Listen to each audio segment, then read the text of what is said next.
morning and welcome to the 59th Medical Wing Virtual Town Hall on the COVID-19 vaccine.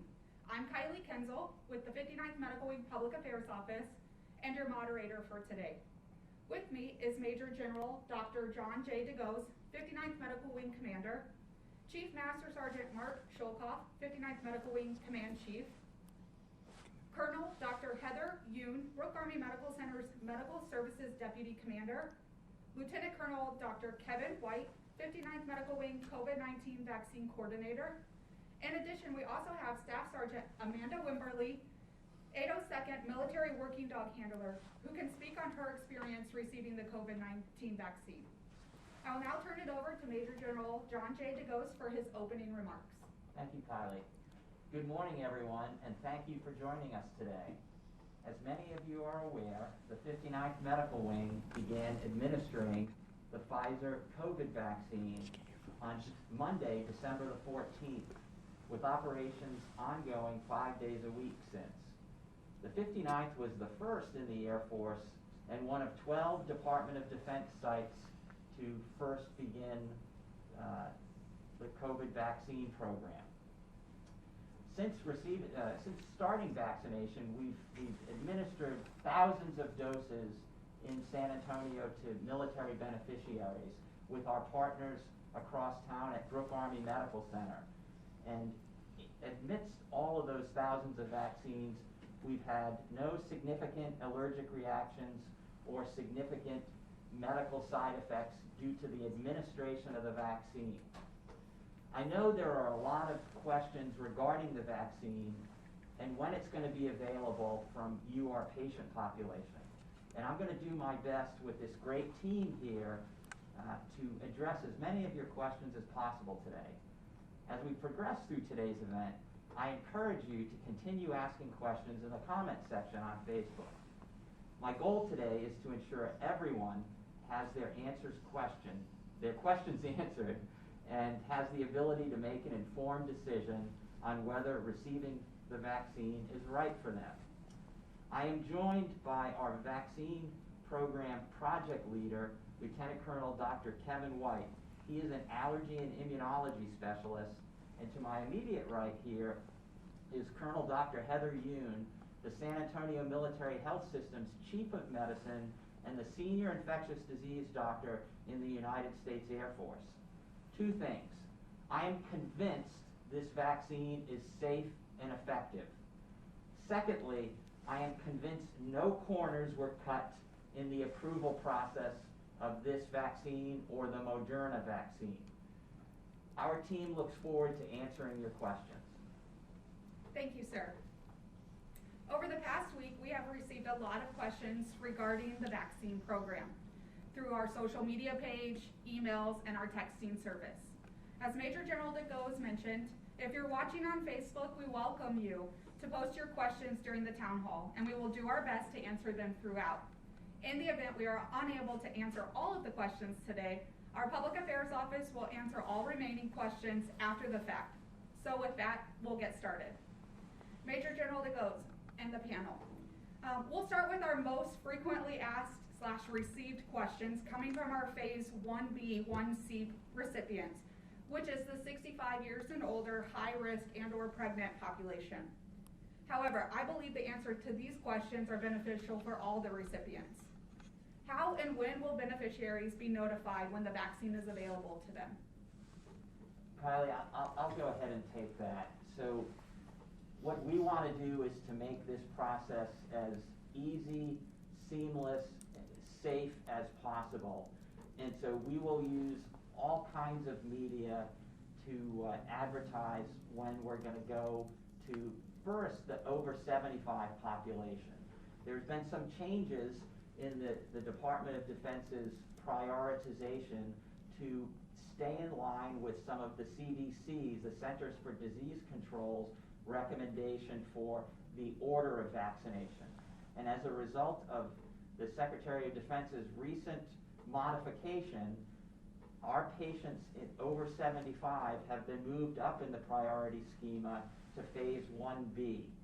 So in the next week or so, we will put out how that first population outside of the military high-risk members, medical and first responders, how over 75-year-olds can book an appointment.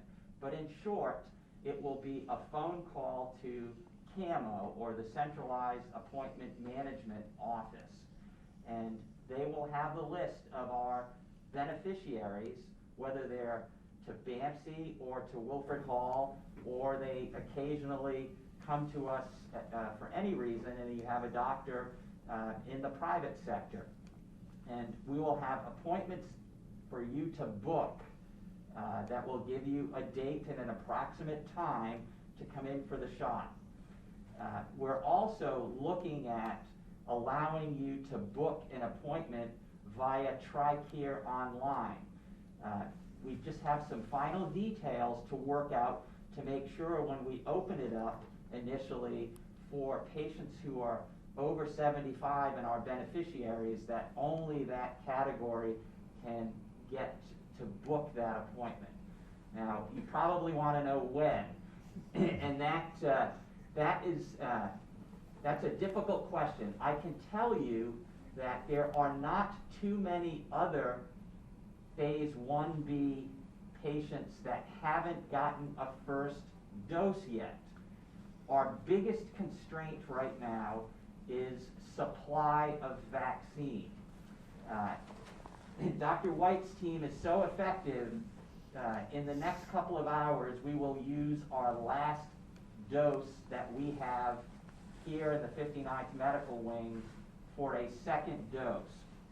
And so yesterday I was prepared to tell you that the week of 25 January, so a week from this Monday, we would likely begin offering appointments to vaccinate over 75-year-old military beneficiaries. I'm a little less certain now, only because of supply. We are competing along with every other Air Force base across the world for a limited supply of vaccine. So as soon as we get some supply in, I will be able to let you know. But suffice it to say, it is likely to begin in about 2 weeks, but it'll be determined by supply. In the event that supply increases, we will put the word out and you will know as soon as possible. So a telephone call to CAMO, and potentially also to be booked online. Thank you, sir. A question came in that says, the city of San Antonio has already begun vaccinating the 75-year and older group, but Wilford Hall and BAMC are not. How come? I'll take that. So in the Department of Defense prioritization schema, we followed exactly what the Centers of Disease Control said, that first Phase 1A should be addressed. And Phase 1A for the CDC and the Department of Defense was essentially identical. It was all healthcare workers and nursing home patients. And the Department of Defense actually has 2 DoD-run nursing homes. One is right outside of Keesler Air Force Base, and so our medics at Keesler went to that nursing home in Biloxi and vaccinated patients there. And so both Brooke Army Medical Center and Wilford Hall here at the 59th concentrated initially on Phase 1A. Healthcare workers and also first responders, so security forces, police, fire, as well. And so it's taken some time to get that. Brooke Army Medical Center, being a larger healthcare facility, is still in the process of completing the last of their Phase 1A hospital workers. And so once we finish that, then we went into we'll go into Phase 1B, and we will be able to address the several different categories that are within 1B, which include now over 75 patients as well. We just had a comment pop up actually for Staff Sergeant Wimberly.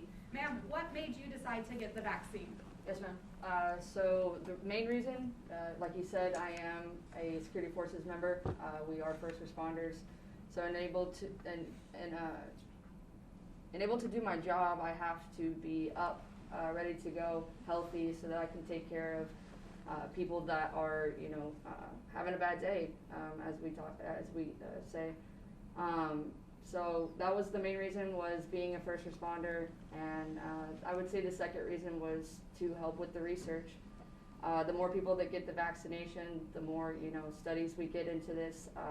We get prepared for the next vaccination that could potentially be even better and better. So I would say that's the main reasons. Thank you. A question on Facebook as well.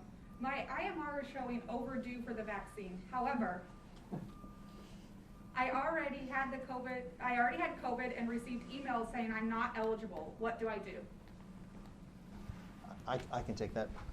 That's a good question. If you've had COVID, there's a couple of different recommendations. There's one, if you've had COVID within 90 days, you can opt not to get the vaccine. However, we are also still able to vaccinate you. So there's some immunity that develops, and we expect that to be around 90 days. But we are still able to vaccinate you.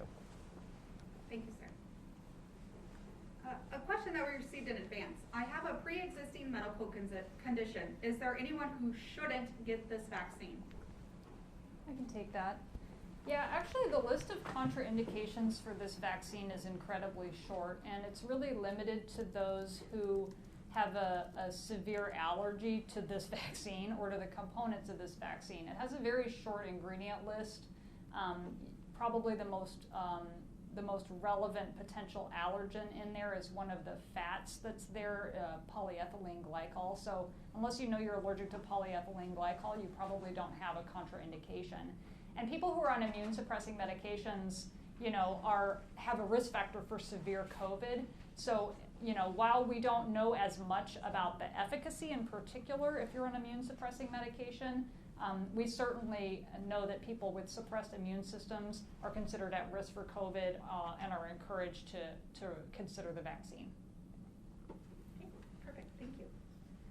There was a question on Facebook that says, how has the process happened here at the WASC on getting your vaccine? So Staff Sergeant Wimberly, can you tell us a little bit about the process that you went through? Yes, ma'am. I came in, and it's down in the basement. You'll go down there.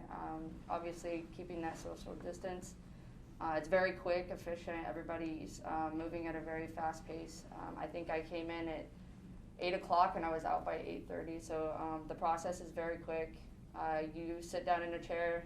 They bring you your vaccination. Give you the vaccination. They have you wait the 15-minute process or periods to make sure you're not having any side effects from the vaccination, and then you're able to leave. Thank you.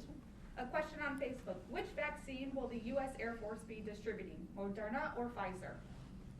Yeah, so the Air Force is now distributing both Pfizer and Moderna.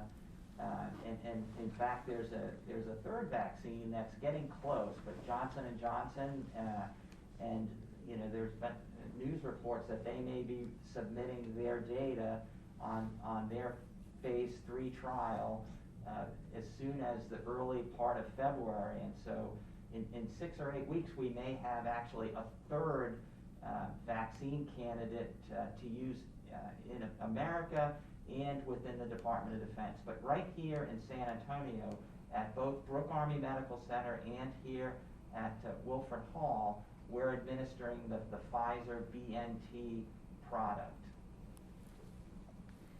A question that we received earlier this week. Once I have received both doses of the vaccine, do I still need to quarantine if I believe I have been exposed to someone who has tested positive for COVID-19? I can take that. Yeah, for now, the recommendations really haven't changed with regard to the need to quarantine if you get exposed to someone, or any of the other preventive measures that have been recommended for COVID prevention, like wearing masks and washing hands and social distancing and all of those things are still recommended. So, those recommendations may not last in perpetuity, they may not last forever, but during the early stages of this vaccine rollout, while the data on, how well does this vaccine prevent asymptomatic transmission, how well does it reduce the risk to the community from a person that's been vaccinated, not just the risk to that individual? Until all of that data is sorted out, really because of this severe public health emergency that we're in, everybody's erring on the side of caution and saying, we're not changing those recommendations for the vaccinated just yet. A question from Facebook. How long do we expect the vaccine to be effective for? Is it measured in weeks, months, or years? The short answer to that is we don't know. It's a 2-dose, for the Pfizer vaccine, which is the vaccine that we have, it's a 2-dose series. Once you have that, it's possible that there may be a booster dose, there may be an annual dose, it may be like a flu shot. We don't know. So that's part of those of you who choose to get vaccinated, is that you are going to help collect that data. So we have all the research that was generated in order to get the emergency use authorization to get the vaccination here. Now, all of us who get the vaccine, depending upon whether you get sick, whether you don't get sick, all the things that we're talking about, we will get even more information to be able to give you a more specific answer. A question from Facebook as well. Should someone who is pregnant or wishes to become pregnant take this vaccine? Yeah, I can address that. So pregnancy is known to be a risk category for severe COVID disease. And so pregnant people should be offered the COVID vaccine along with others that have comorbidities that would increase risk for COVID. It's important to point out that most clinical trials for everything exclude pregnant women. So we don't have a lot of pregnancy-specific data yet, but there's not any biological reason that these vaccines shouldn't work in pregnant people or should pose any kind of particular risk. The American College of Obstetrics and Gynecology has weighed in on it for everybody else's purposes and said that they believe that pregnant women should be offered the vaccine, as well as lactating women. If you're breastfeeding, the vaccine should be available to you when it's your turn in your own risk category. And as far as those planning to become pregnant, we know that there's misinformation out there in the world of the internet about fertility problems. Really, this is misinformation. It's a rumor. There's really no biological basis for this to be a problem. And there have already been numerous people that got one of these vaccines and then went on to become pregnant. So more to follow on it, but we're offering and we're immunizing pregnant and lactating women.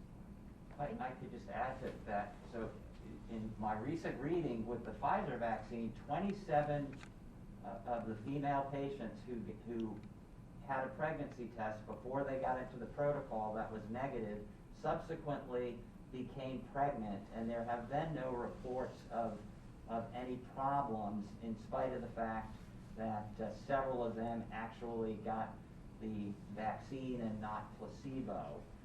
And so I completely agree with Dr. Yoon that talk to your doctor, but the foremost experts, the American College of Obstetrics and Gynecology, recommend that COVID-19 vaccines shouldn't be withheld from pregnant patients or those who are breastfeeding. Thank you, sir. Is the Air Force holding second doses, or are you using all available vaccines available as recommended by the CDC? That's a good question. So initially, the way that we were given vaccinations is we're given vaccines that are specifically for first doses, and we're given vaccines that are specifically for second doses. As General DeGoes stated, as of this afternoon, we are using up the last of our current supply. And then those of you that are scheduled for your second dose, as we get the next shipment in, that's where your doses will come from. There may be some changes, not just in the DoD, but across the U.S. and how first and second doses are being allocated. But currently, we are using all the vaccine very quickly to vaccinate as many people as possible. Thank you, sir. Are vaccines being administered for spouses of members within their applicable phase? For example, are Phase 2 active duty eligible to bring their spouse in to get the vaccine at the same time? Also a very good question. I've heard that downstairs in where we vaccinate as well. Currently, the vaccine that the Air Force has is specifically for members in the phase. So unfortunately, it doesn't include their family members at this time. For example, if you are a healthcare worker, active duty, and we vaccinate you, we are not able to vaccinate your family members at this time. So we're able to protect some of the family, but not yet all. And then as more vaccine comes in and we work through those phases, then we will vaccinate more and more of you. Thank you, sir. If my spouse gets the vaccine and feels some of the COVID symptoms from it, can it be passed to me since I'm not currently allowed to be vaccinated? So no, the COVID vaccine doesn't have any live virus in it. There's nothing transmissible about a COVID vaccine. Those symptoms that you feel, usually the first day after the vaccine, and more commonly with the second dose, you'll have possibly a sore arm. You might have fatigue or a low-grade fever, chills, a headache. These are pretty common symptoms. And they're really symptoms of your immune system responding to that challenge that the vaccine is presenting to it. So that's not a concern for any kind of transmissibility. If there's other symptoms that go along with it, people have gotten COVID because there's so much COVID around. People have gotten COVID right around the same time that they've gotten their vaccine. And so if you have a fever the day after your vaccine and then it lasts for 3 more days and your sense of smell goes away and you have a cough, that's not from the vaccine, that's COVID, and you need to go and get tested. But the usual kinds of vaccine symptoms that we feel of immune stimulation, that doesn't present any risk to anyone else. And just to add, everyone sitting at the table here has had both doses of the vaccine, and so we're committed to this vaccine, and we're all sitting here and would be happy to again answer any questions about what our experience was with the vaccine. Speaking of the second dose, is there any downside to delay the second dose due to essential travel, etc.? Within the study, the longest interval that they used was 42 days for the Pfizer vaccine. We would like to vaccinate you between 21 and 28 days. The Centers for Disease Control that provide vaccine recommendations, they say that there is no specific interval for which we would have to repeat the series. But the ideal time to vaccinate you would be the 21 to 28 days. If you're late, that's okay, we'll still vaccinate you, but it's better to try to stick with the window as your schedule and obviously our supply holds out. And just to tag on to that, one relatively frequently asked question that I get is, do I have to restart if I'm late? And no, there's no recommendation on having to restart that series. Just finish it when you can finish it.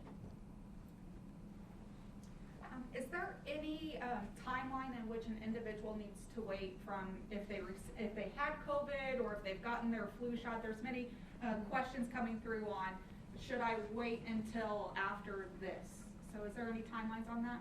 Yeah, I can take that. So, as Dr. White mentioned earlier, there's some, theoretical possibility that maybe you're immune to COVID-ish for 90 days or so after you get infected. So in a resource-limited setting, somebody else might be able to get in line ahead of you. But really the only time you need to wait after you've gotten COVID is until you're better from COVID. So don't come while you're still in isolation from COVID to get your shot. Finish out your isolation period, and then you can be vaccinated. With regard to other immunizations, the way that this was studied was really with a minimum of 14 days before or after other immunizations. Would it still work if you got a flu shot right afterwards? Probably, and there's no recommendation to restart anything or do anything different, but the recommendation is to space things out by at least 14 days before or after. Thank you. These vaccines have been approved at a rapid pace. Why would anyone receive it when we do not know the long-term effects? Yeah, I can take that too. Wow, and that's such a multi-part question. But I love the honesty of this question because I think this is a headspace that a lot of us have been in at some point, right? This has been such a roller coaster of a year, and COVID was brand new, and then back in March, you know, they were telling us they were going to have this vaccine ready in 6 months and all of this, and you know, full disclosure, I was kind of like, I'll believe it when I see it, okay? But you're going to have to show me the data for me to feel comfortable with this. And I have an advantage because I have a couple decades worth of experience, you know, analyzing and interpreting clinical data. So when the data came along, and the FDA really was incredibly transparent. I mean, they made all of their proceedings open to the public. The data is all there to see for those that, you know, can interpret and understand these things. And then the efficacy of this vaccine just kind of blew everybody's expectations out of the water. It really has proven to be phenomenally more effective than a lot of other vaccines on the market. And then we have to put that against the picture of the public health emergency that we're experiencing, where, you know, every day in San Antonio, yesterday we had 1,400 cases of COVID diagnosed, and another 140 or something new admissions to the hospital, and an American dying every 20 seconds from COVID right now. So it's kind of like it's raining outside real hard, and you're going to get wet if you don't go outside with an umbrella. So we have an umbrella. It's a pretty good umbrella. It protects quite well. And when we look at the rigor with which these studies were conducted, they're actually all the same rigor that you would get with any other vaccine clinical trial. People ask a lot about, you know, wasn't it rushed? But I think one thing that a lot of people don't understand is exactly how much background data there was going into this. So we've had a couple of dress rehearsals in the last 2 decades with other coronaviruses with pandemic potential. You may remember SARS or MERS coronavirus. You know, these were other coronaviruses that are very transmissible that fortunately sort of were aborted before they became big global public health events. But because of the pandemic potential of those coronaviruses, there was a lot of work done to develop vaccines at the time and to understand the genetics of infection, and simultaneous work being done on mRNA vaccines. So really, by the beginning of 2021, we were in a great scientific position with a foundation to be able to build on pretty rapidly to get this across the finish line. So long-winded answer, but a lot to unpack in that question. I just might add that the messenger RNA, as Dr. Yoon was saying, that technology has really been since the late 90s, and that technology allows you to scale up production a little bit faster than some of the traditional vaccines that were made with like egg production. And then another thing, you know, unlike those 2 first coronavirus, the SARS and the MERS-CoV, I think there were a couple of thousand, right, SARS cases, and MERS-CoV, the Middle East Respiratory Syndrome coronavirus, there were only about 800 or 900 cases of those. The problem, you know, in the United States, I think we're at 23 million and a half or so diagnosed, and we think there's probably 3 times as much as that hasn't had a PCR test. There's been so much of it that it was easier to study an effect of a vaccine against placebo. If there were only a couple of hundred cases, it would have taken a longer time, much longer. We'd still be waiting for the research to come out to see if the vaccine or a saltwater shot, you know, which was it better than a saltwater shot? Because unfortunately, there is a lot of COVID going around. So the U.S. government, with Operation Warp Speed, put $5 billion to accelerate the companies that might have gone slower in the research, and then unfortunately the vaccine was so much, the virus was so much in the community that it was easier to tell if a vaccine would either work or not work. I'd like to add. Yeah. So coming from somebody that's actually had COVID, the vaccination side effects are nowhere near compared to what the actual side effects that you have during COVID. Just to kind of give you a little backstory, I had it in October. It started off with just kind of like allergy symptoms. I tried to fight it off for about a week with just allergy medication. It actually got a little bit worse with just like headaches, fatigue, and then I lost my taste and smell. And if I had had the opportunity to get this vaccination before I had caught COVID, I would jump on it in a heartbeat. The symptoms that I experience are way worse than just a sore arm and maybe a little bit of fatigue for the first day. And then coming from like, our mission standpoint, security forces wise, we have gates to man, patrols to run, and the more people that get this vaccination that are up and going, the mission gets done and the bases are protected. Thank you. Will teachers and support staff on base schools be eligible for the vaccine? And could a team of medical personnel visit our campuses on Lackland and Randolph? So I believe, and I'll defer to Dr. White, but I think since our schools are not DODEA, the Department of Defense Education Activity, they're City of San Antonio schools that just happen to be on the base. I do not believe that the schools are within our purview, but certainly I will do everything I possibly can to immunize anybody when their tier or phase is up that's within the authority of the Department of Defense. Because in each tier, whether you are active duty, reserve, National Guard, a DOD civilian, or even a contractor, they're eligible within those tiers. Like for instance, the child development centers on Fort Sam, Randolph, Lackland, the personnel there are eligible for vaccines, but the current DOD prioritization schema, I do not believe that it covers non-DOD education activity schools.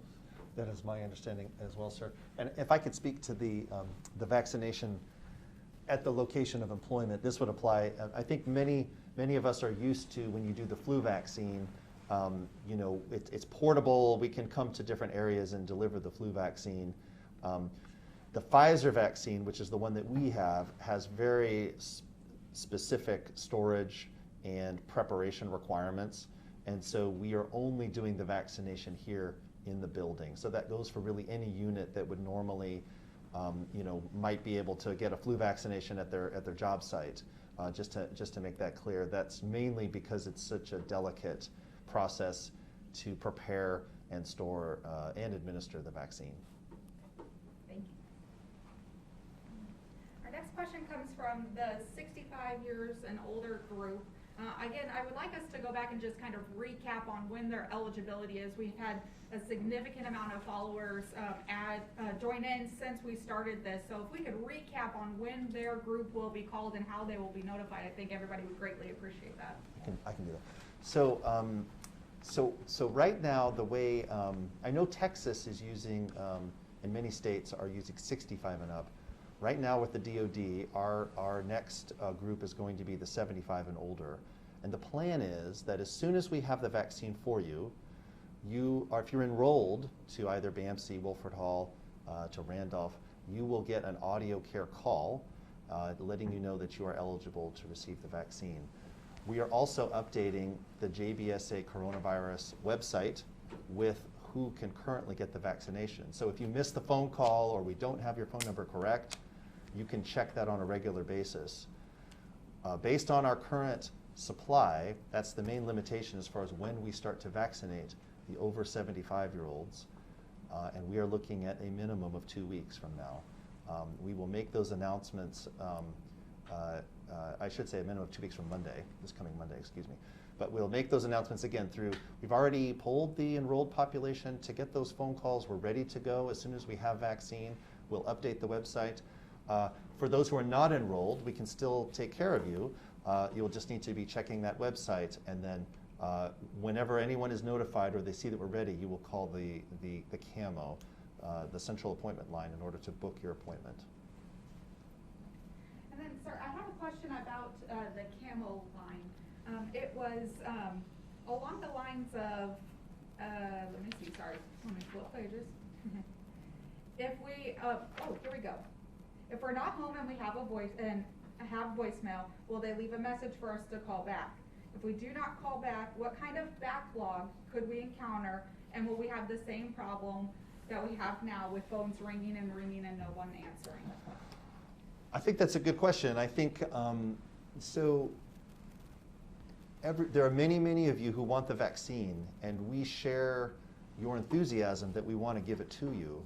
That being said, resources can sometimes be limited. We've all read about what's happened in our own city, about how quickly appointments can be taken up. When the time comes, it is possible that it may take time to get through. It is possible that the initial appointments, we will open up the same number of appointments for which, which is the same number of doses of vaccine that we have. So once those are out, then we have to wait for more supply.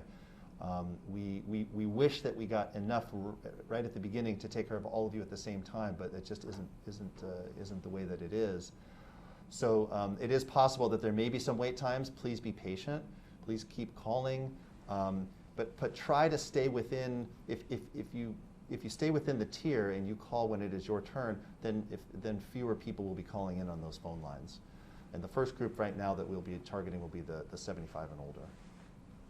So the good news is there's not many other people in phase 1B awaiting a first shot before we get to you, the 75 and older that Dr. White just, and the primary limiting factor is shipments coming in. And just to reiterate, to make sure that we're clear, Kevin, right? We're gonna send you an audio care, one of those calls, just to remind you, but we'll also publicize it. And so if a patient, saw it on the website, they wouldn't have to wait for an audio care. If they were in the category, they could just call CAMO. And so we're gonna do everything we can to make sure that you know when your category comes up. Yes, sir. And just a caveat on that, they both referenced a website. It is www.jbsa.mil/coronavirus. I added it in the comment section here on Facebook. We put a great big graphic right at the top of the page that says what categories we're in. So if you have not heard from your leadership, you have not received a phone call, and you're curious, we are updating this as the vaccine becomes available to those respective phases. So again, that is www.jbsa.mil/coronavirus, and it's right there at the top, and we'll keep putting that in the comment section as well. In addition to that, we will advertise it on our Facebook page. I know JBSA will put it on their Facebook page, so definitely a lot of resources out there to get that information out. One question that we did receive was, how do I know, where can I go to make sure my contact information is updated and correct?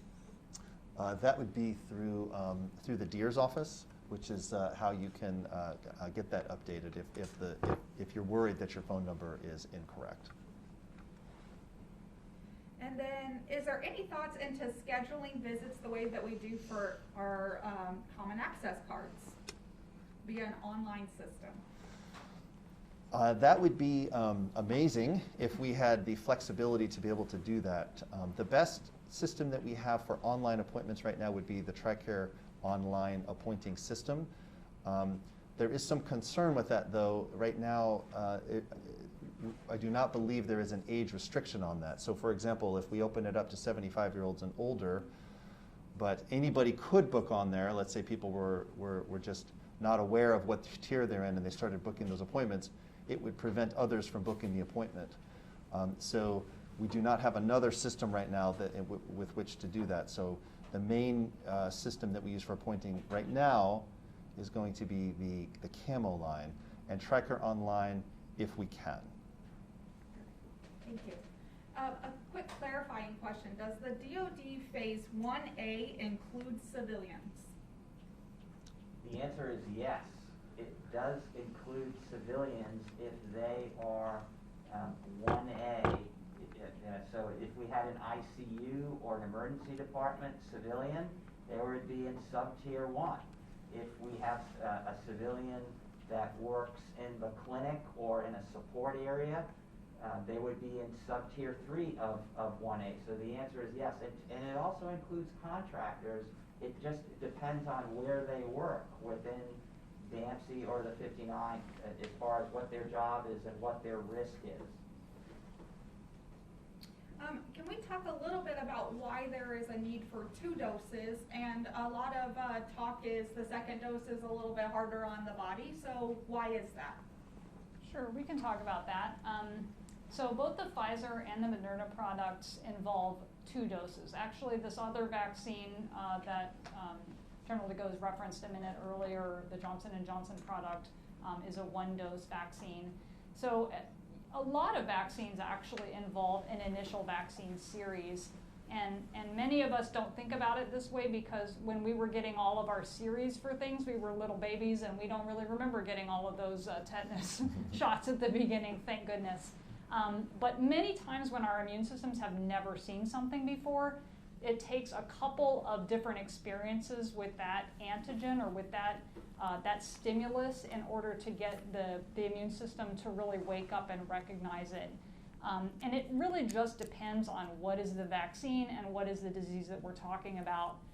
But one analogy that occurred to me as I was thinking about this the other day, growing up in Alabama, you know, there was kind of like a place in line you didn't want to be. If you were hiking at camp, you didn't want to be number 3 in line. It was okay to be number 1 because you'd just wake the snake up if you stepped on it.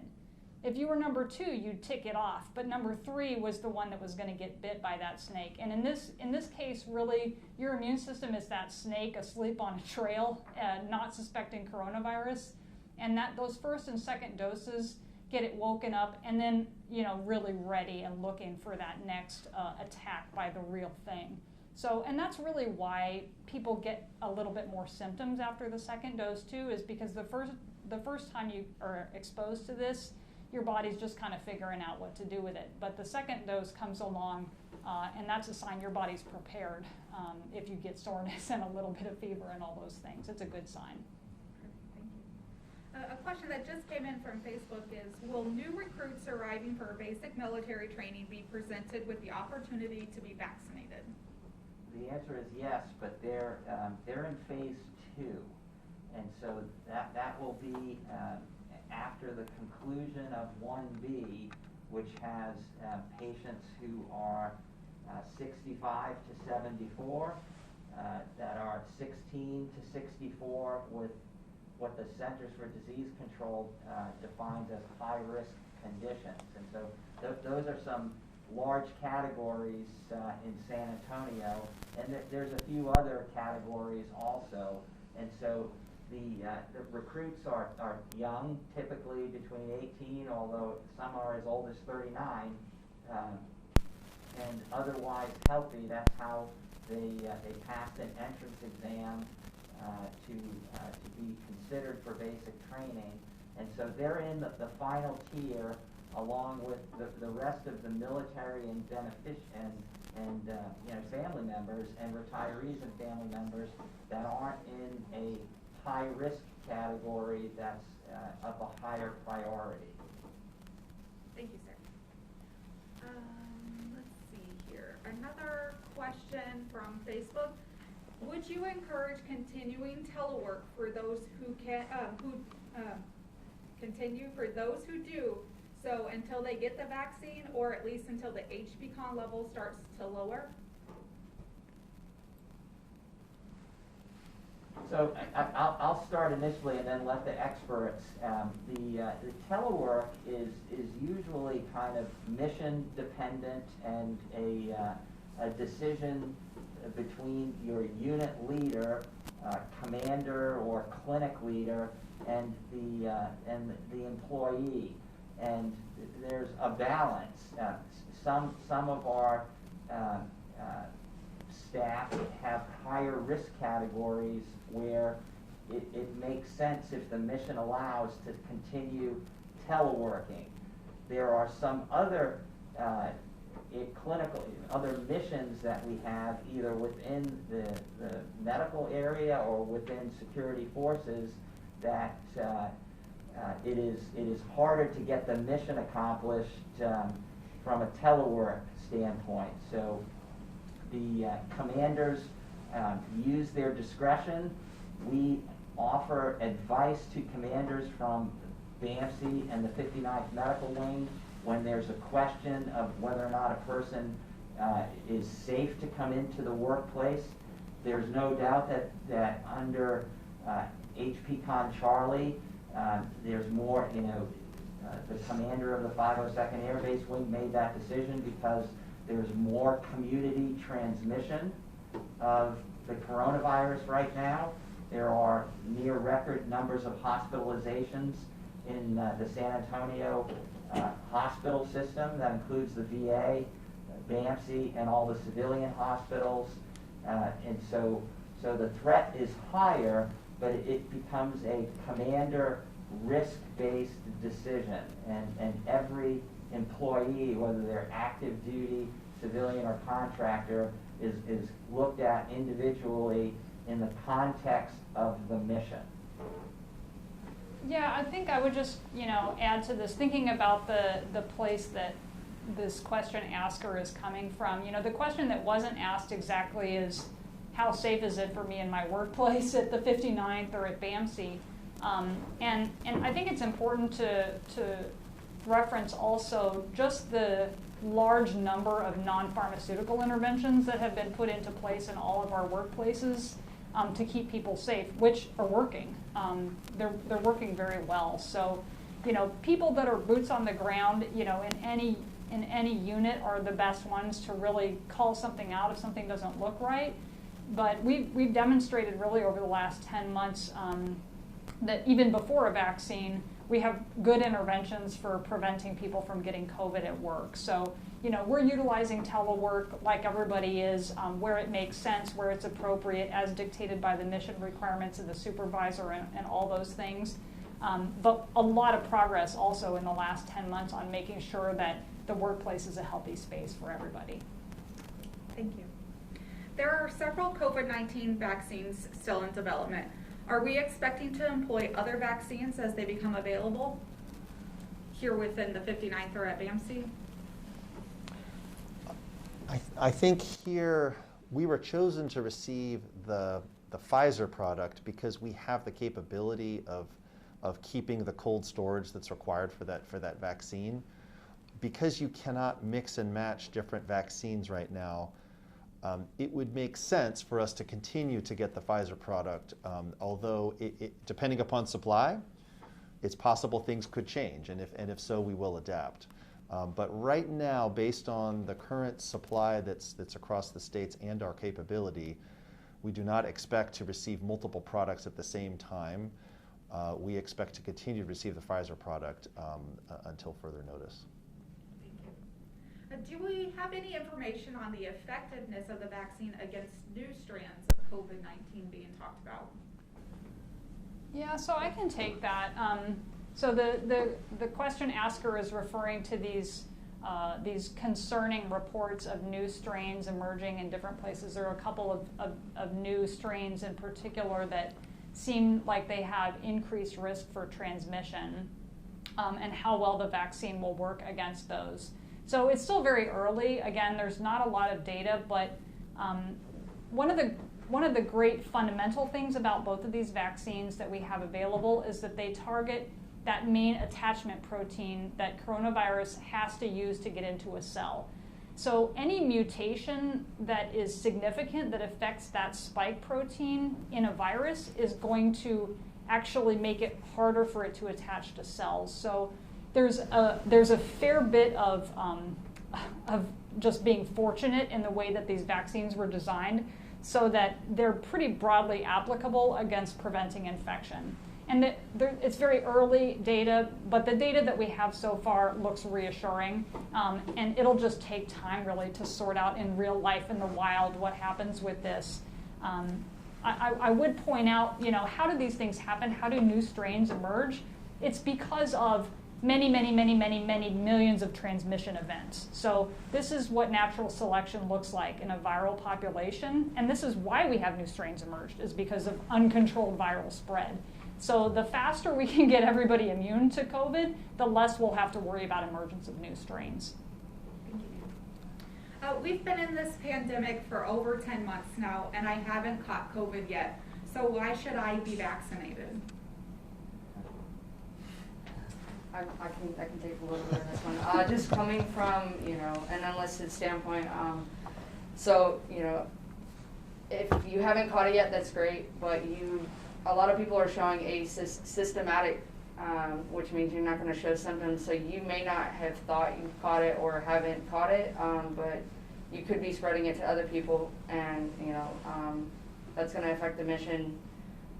We have to come to work every day, we have to take care of business, so I highly recommend, 1, for the safety of your family, 2, for the safety of your coworkers, and I mean, honestly, we got to take care of business.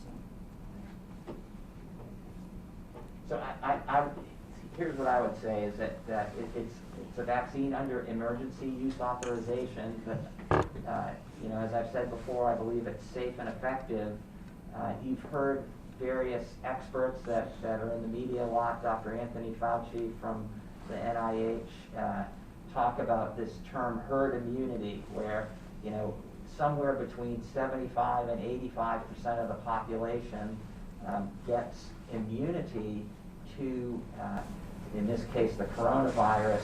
Then it becomes very difficult when somebody travels to that community with that infection to spread, make a new chain, an outbreak of it, and so that the rest of the herd is got immunity, and so it can't start it. And so I think one of the reasons I would hope that we would all consider taking this safe and effective vaccine is that I'd like to take my mask off, and I'd like to see my 80-year-old mom and feel comfortable that I can go back to kind of regular life again, that I don't have to do physical distancing, which makes socialization a little bit harder. And so I think we all want to be over with the pandemic and to have our lives back. And I think one of the fastest ways to do that is for us all to get immunity. I was on a teleconference this morning with the director of the Defense Health Agency, Lieutenant General Ron Place, and he announced to all of the hospital commanders around the world that an Independence Day campaign. And so by the 4th of July, 2021, the Department of Defense is looking to try to reach 80% of our population, active duty, civilians, contractors, family members, to be vaccinated. That's a very lofty goal, but that would help our part of the world community reach herd immunity and do our part to try to get back to kind of more normal pre-COVID life. Yeah, really, it's a true statement that really none of us are safe until we're all safe. And as I think about the scale, this week is kind of a milestone because we're at roughly the same number of COVID cases in the United States as we are doses of vaccine now given in the world. And in the United States, we've had, probably by the end of the month, we'll exceed 400,000 deaths. We're at about 380,000 deaths from that number of COVID cases. And the number of deaths from the vaccine is 0. And this is not even accounting for the whole scale of human suffering besides death that's caused by COVID. All these long hauler cases with people with symptoms for a month or need for hospitalization, need for lung transplant, having to suffer alone without family visitation, isolation, impoverishment, just being uncomfortable, having to go into quarantine, you name it, all of those things, versus the same number of vaccines given with really, some sore arms and people that were tired for a day or so. So, really the scale of the problem is just so staggering that, if you haven't got COVID yet, that's great. I haven't either, as far as I know. But it's a little bit of a Russian roulette every time you step out the door of, when is my number going to come up and how lucky do I feel? Because I might be lucky, I might get asymptomatic COVID, never know it, not give it to anyone, no harm, no foul.